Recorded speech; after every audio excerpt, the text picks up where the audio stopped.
Pasabog ang pagbabalik Pinas ni Shuvi Etrata matapos ang kanyang Japan vacay.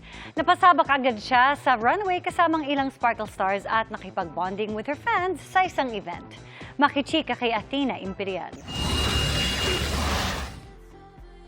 Nagsilbing mental health rest ang pamamasyal ni Sparkle artist Shuvi Etrata. Galing sa Japan si Shuvi. Kasama ko yung tita ko doon, si Tita Mia, parang as my way of giving back to them kasi they're the first people talaga who believed in me. Pagdating sa Pilipinas, back to work si Shuvi na rumampa kasama ang kapwa Sparkle artists, sina Janina Chan, Rere Madrid at bestie na si Ashley Ortega.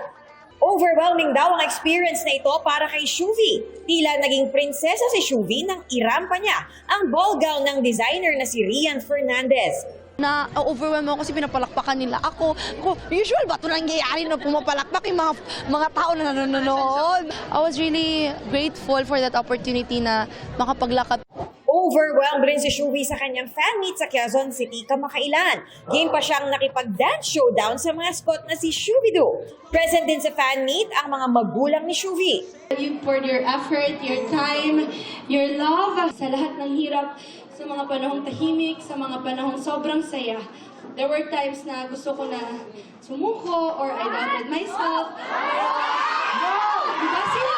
Bakit ako susuko? Ang ingay niyo. Para sa mga magulang ni Shuvi na sina Michael at Jorena Etrata, time rin ito para makasama ang panganay na anak. Nakikita ko naman na nag-enjoy siya. Sinasabi ko sa kanya na, anak, alagaan mo lang yung sarili mo, tsaka mahalin mo lang yung trabaho niya. Athena Imperial updated sa Showbiz Happenings.